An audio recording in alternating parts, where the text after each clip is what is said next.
derecho a visitar dicha iglesia y a tomar contra los canónigos las medidas que juzgase necesarias.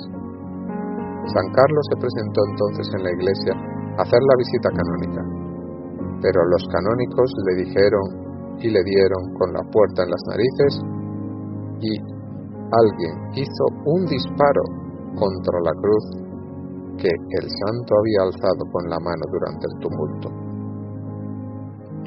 El Senado se puso en favor de los canónigos y presentó a Felipe II de España las más virulentas acusaciones contra el arzobispo, diciendo que se había rogado los derechos del rey porque la colegiata estaba bajo el patronato regio.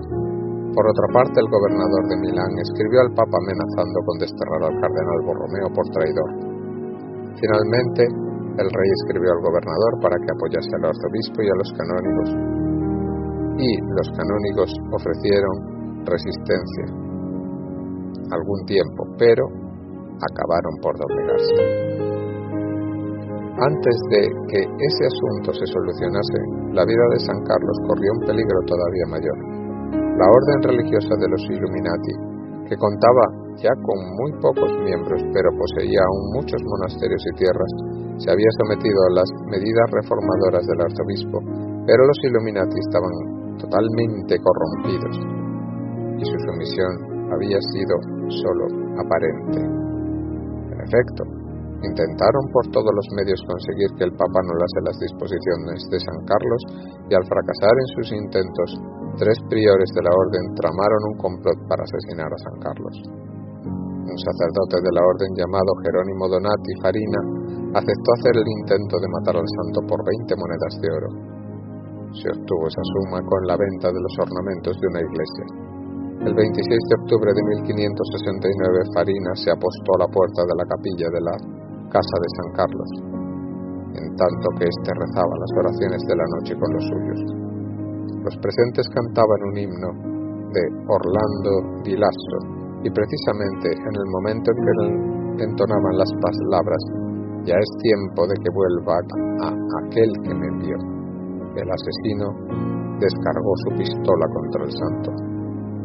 Farina consiguió escapar en el tumulto que se produjo, en tanto que San Carlos, pensando que estaba herido de muerte, encomendaba su vida a Dios. En realidad, la bala solo había tocado sus ropas y su manto cardenalicio había caído al suelo, pero el santo estaba ileso. Después de una solemne procesión en acción de gracias, San Carlos se retiró unos días a un monasterio de la Cartuja para consagrar nuevamente su vida a Dios. Al salir de su retiro visitó otra vez los 3 valles de los Alpes y aprovechó la oportunidad para recorrer también los cantones suizos católicos, donde convirtió a cierto número de los protestantes zwinglianos y restauró la disciplina de los monasterios. La cosecha de aquel año se perdió y al siguiente Milán atravesó por un periodo de carestía.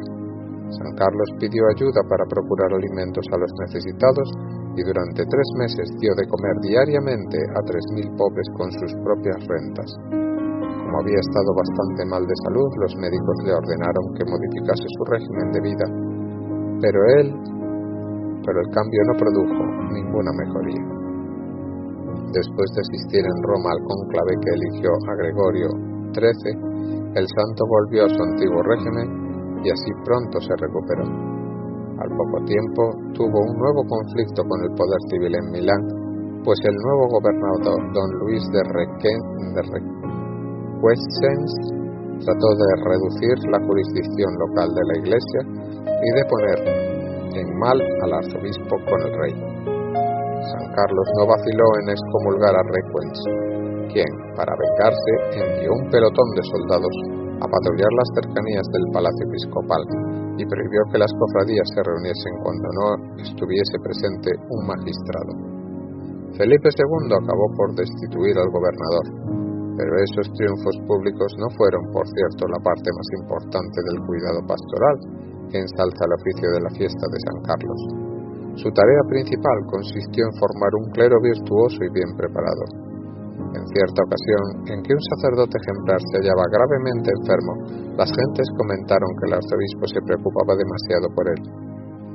El santo respondió: bien se ve que no sabéis lo que vale la vida de un buen sacerdote. Ya mencionamos arriba la fundación de los Oblatos de San Ambrosio, que tanto éxito tuvieron. Por otra parte, San Carlos reunió 5 sínodos provinciales y 11 diocesanos. Era infatigable en la visita a las parroquias.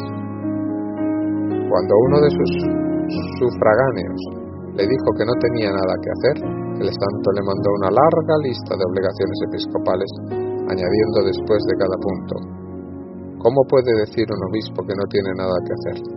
El santo fundó 3 seminarios en la archidiócesis de Milán para otros tantos tipos de jóvenes que se preparaban al sacerdocio y exigió en todas partes que se aplicasen las disposiciones del Concilio Tridentino acerca de la formación sacerdotal.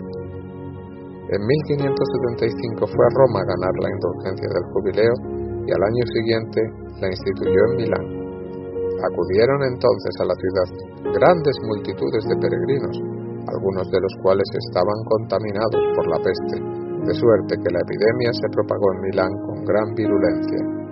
El gobernador y muchos de los nobles abandonaron la ciudad. San Carlos se consagró enteramente al cuidado de los enfermos.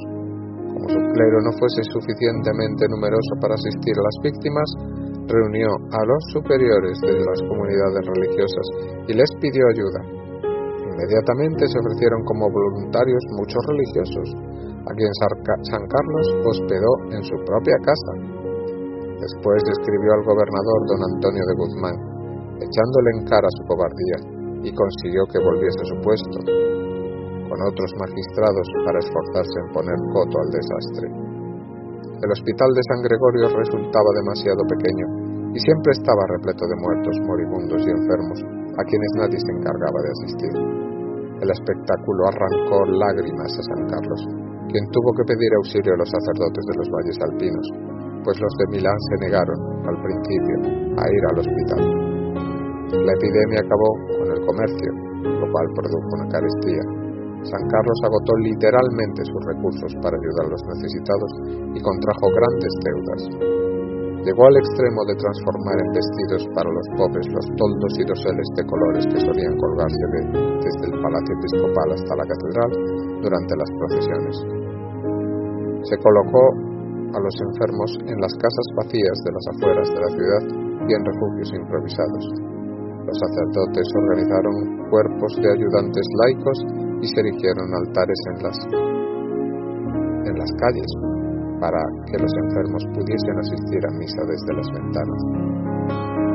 Pero el arzobispo no se contentó con orar, hacer penitencia, organizar y distribuir, sino que asistió personalmente a los enfermos, a los moribundos, y acudió en socorro de los necesitados. Los altibajos de la peste duraron desde el verano de 1576 hasta principios de 1578. Ni siquiera en este periodo dejaron los magistrados de Milán de hacer intentos para poner en mal a San Carlos con el Papa.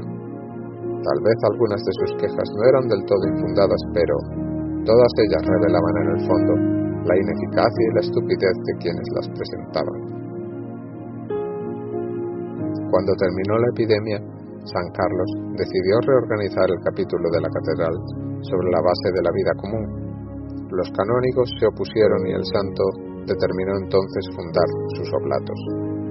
En la primavera de 1580 hospedó durante una semana a una docena de jóvenes ingleses que iban de paso hacia la misión de Inglaterra, y uno de ellos predicó ante él. Era el beato Rodolfo Sherwin, quien un año y medio más tarde habría de morir por la fe en Londres.